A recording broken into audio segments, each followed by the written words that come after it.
These lenses are actually for changing the color of our eyes. So I have hazel colored 1-day lenses with me.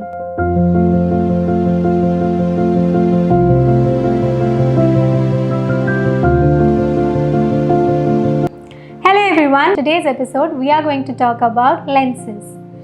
So there are many different types of lenses available in the market. What do lenses do?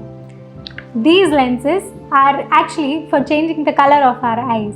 You also get transparent lenses. So I have hazel colored 1-day lenses with me. So what you have to do is open this. First separate these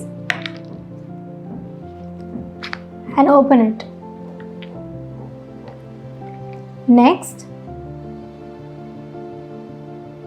pick your lenses in your finger. Make sure that you have some solution in the lens. Try to hold your lens this way.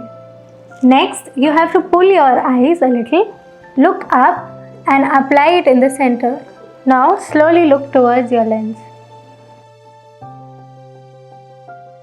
and blink. That's it. That was so simple. Make sure that your hands are clean and sanitized.